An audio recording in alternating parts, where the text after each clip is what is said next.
Hey guys, I am so excited that you're here. You're ready. You're in our village.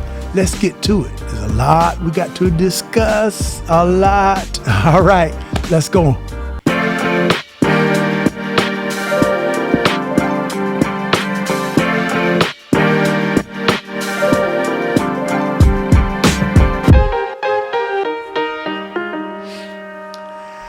Hey, once again, I'm DZ Carr. I am so glad that you're here. You're sitting in our village. We're right here in Sanford, North Carolina. We're talking about your issues, talking about the things that matter to you, to the black people here in Lee County.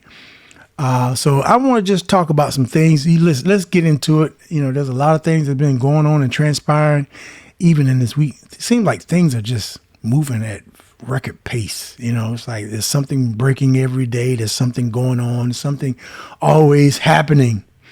But listen, let me tell you exactly what's going on in your backwoods, or your neck of the woods, I should say, your backyard. So I want to just let you know that we did talk about this scandal or this embezzlement for our Lee County School Board members, employees. Last week we talked about what happened, what was charged, and how this thing kind of unfolded. But there's a lot of things that has transpired since then. There was a court hearing on Thursday. And so I want to let you guys in. I'm not going to spend a whole lot of time on it, but let y'all guys in on what happened. What happened in the courtroom. It's still interesting to me. I mean, I'm just pointing out some things that's going on that I just want to make sure that we all are aware of. And I want you to know, okay, what exactly is going on, okay? So anyway, let's talk about it. It says the attorneys, this is a local reporting here, the attorneys argue over the bond that was set for the Lee County employee charged with embezzlement. Now, remember, last week I told you about Sean Williams.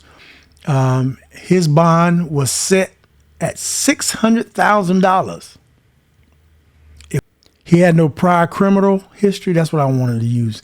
So there was no record of him having a prior criminal history. So they still gave him a $600,000 bond, secured bond. Now, mind you, he was accused of $100,000. Locked out of the school. There was a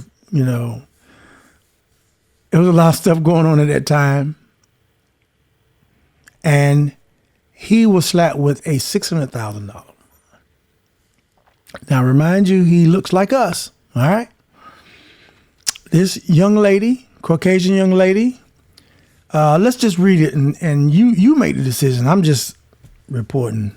I'm not a reporter, but I'm just reporting. Okay. All right. Over a battle over bond issued Thursday morning in the case of the former Lee County school employee accused of filling up her personal, filling up her personal bank account with the school's money.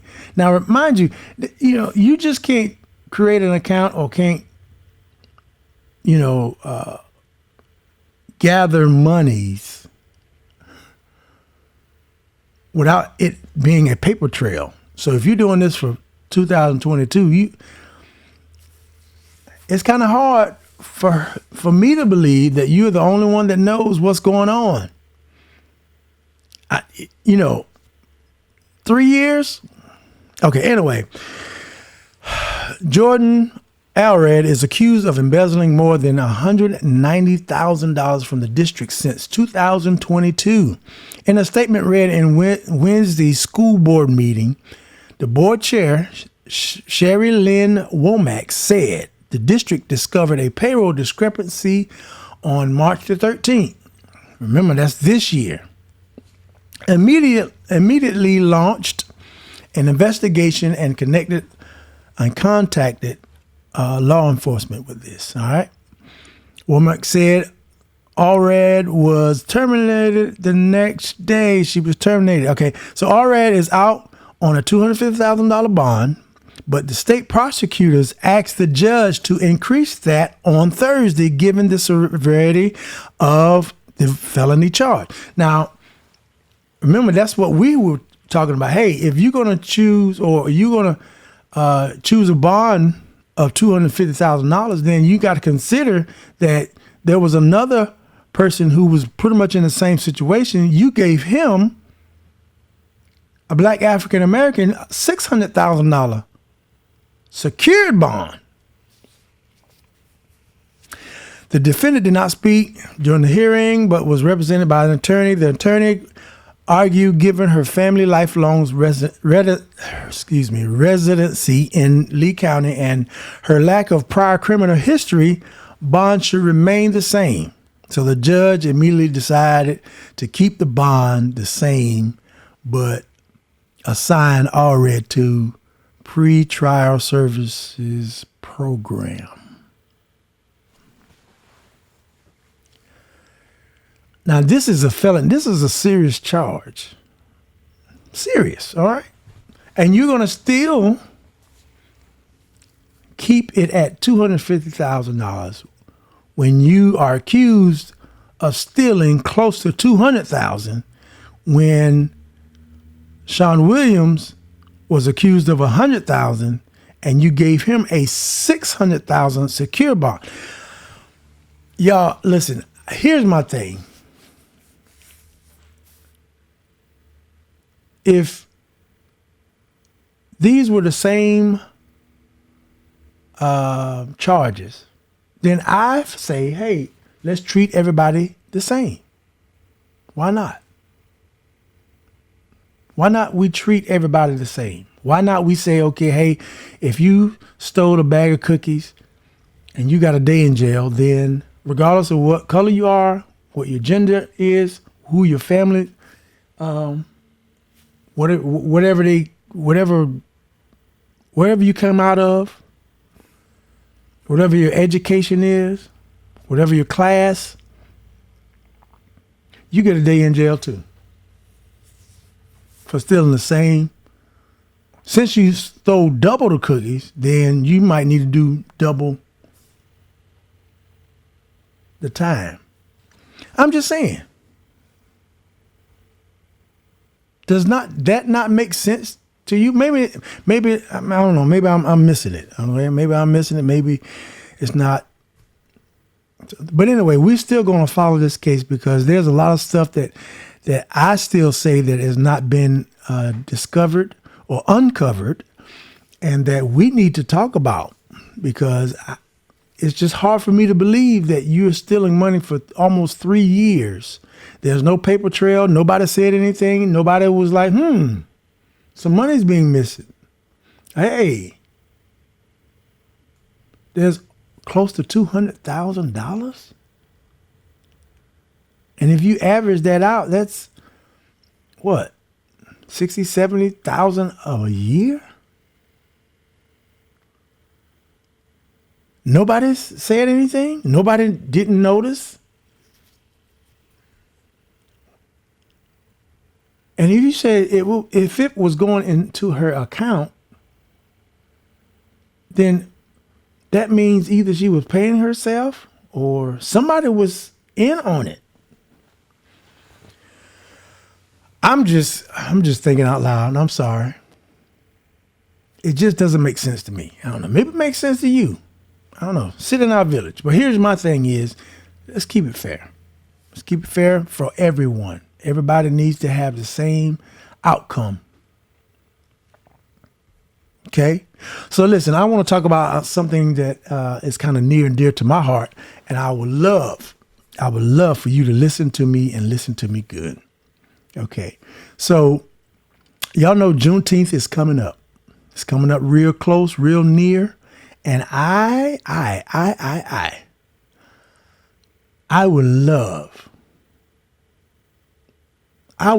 listen to me good. I would love for us to be able to put on our own Juneteenth event. Some of you have already put Juneteenth events on, and you've done it.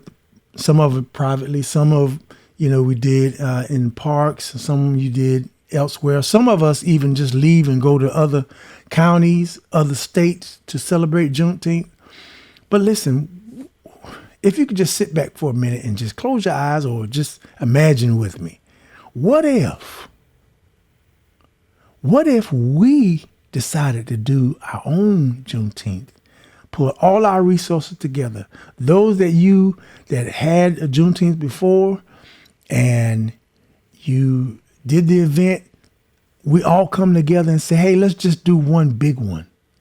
Let's bring all our cooks, all our food trucks, all our Black-owned businesses, all our churches. If our churches can say, just for one day, let's let bygones be bygones. If I'm mad at you, you mad at me, Juneteenth, let's let it all go. And if you want to pick it back up, that's up to you. But listen, let's allow our community to be able to celebrate us as a people for what we've achieved, what we have overcome, what our ancestors have done for us, laid the foundation. And they say, oh, well, it's about Juneteenth is about freedom and our rights. Okay, yeah, I believe that. But a lot of us are still in bondage because we can't even love each other. We can't even go to each other's houses. We can't even, we don't believe the same. We don't worship the same. We don't believe in the same colors and all of us. I mean, it's like, come on, y'all. Y'all letting everything divide us. Why can't we say, hey, on Juneteenth, let's drop all that. If I'm pastor such and such, and me and other pastors such and such ain't been getting along, at least for one day out of the year, we say, you know what? For our kids' sake, for our grandkids' sake, for our auntie's sake, why can't we come together as a people so we can celebrate, so our kids can see this, so our grandkids can see that we can get along, that we don't have to fight, we don't have to shoot each other, we don't have to kill each other, we don't have to do none of that stuff. We are great people. We're people that have been through so much, and we're still here. Get all our singing groups together, whether it be R&B, gospel, choirs, quartets, all our bands together, drum bands, our symphony orchestras, those things that we excel in. Get all our basketball teams together. Get all our football teams, our track teams, those that you are doing things in our communities and in the neighborhoods, and those of you who got nonprofits, got programs that we're trying to help seniors and kids and those that are unfortunate. Can we all just get along and get together and say, hey, let's, for one day, go to our senior citizens facilities, pull them out, let them enjoy seeing all our people. Why can't? And maybe it's just a dream, and maybe I'm just, why can't we all benefit from the community, benefit from our Black businesses, benefit from our Black politicians,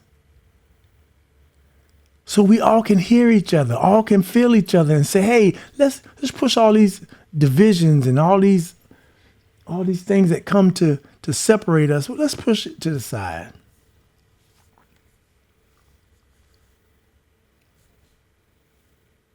Now, I'm not saying we can probably do it this year. I would love for us to just, come together on a whim and say, hey, let's just do this thing. But if we can't, let's look for next year. Let's look for a time to where we can sit down and say, hey, let's sit down. Can we just reason together? Can we? Can we reason together and say, look, 2025 is going to be a great year. things haven't been the greatest. You talked about me, I talked about you. A lot of people went to the grave divided. Let's just come together and say, hey, look what we haven't achieved. Look what our moms and our uncles and our grandfathers and grandmothers, Big Mama, they did all that so we can do this. Now, here's the other thing. Now, I would hate for it to get so bad because this political climate, our world state, they're taking down statues and things in our museum, and not our history is being withheld from us. Now, I hate for things that have to be forced for us to be able to come together.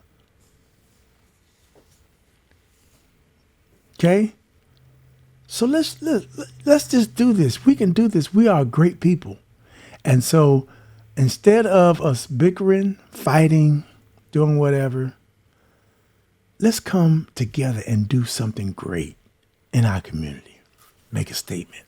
Now, I proposed last year about doing a Juneteenth right there in Jonesboro. It was called Juneteeth in Jonesboro, and doing it on Trade Street right there where you have Main Street where the McDonald's was at.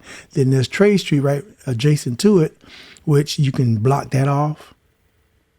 I had it written up. I presented it to some of our city council people, our mayor. Hey, this is what we would love to do.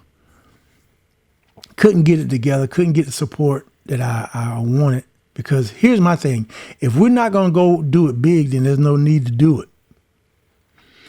Couldn't get what I needed in the community. So guess what? They decided to do almost the same thing that I proposed. Not to take any credit for it, but it's like, hey, well, if we couldn't do it, hey, it's up for it's all game, But they said, okay, hey, well, since y'all can't get it together, we'll go ahead and do something. And they did pretty much everything that I had proposed.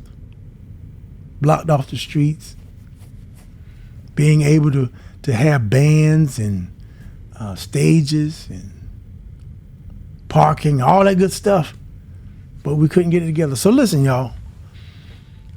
If you are really serious about this and you feel this in your heart, you feel like, you know what, I need to do something. Reach out to me. I want us to, here's the thing. Y'all listen to me good. I don't care nothing about no credit. I don't care nothing about, it was my idea. I really don't even care.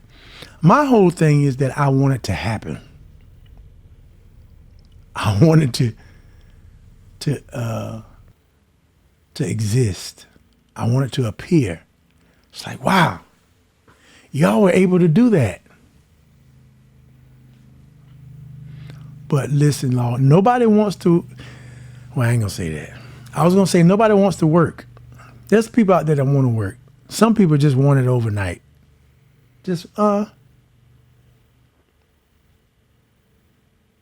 But there's a lot of things that we can do in our neighborhoods, in our village, y'all. So let's do it. Thank you for watching. I really appreciate you. Thank you for sitting in our village, and hopefully our podcast will get better and better. And I'm trucking along, trying to make sure that, we can build a community.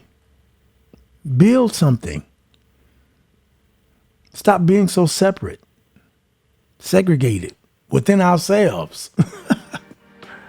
We can build something that's great for our kids, our grandkids, future generations. Okay? All right. I love you. Thank you for sitting in our village, and we'll see you next week.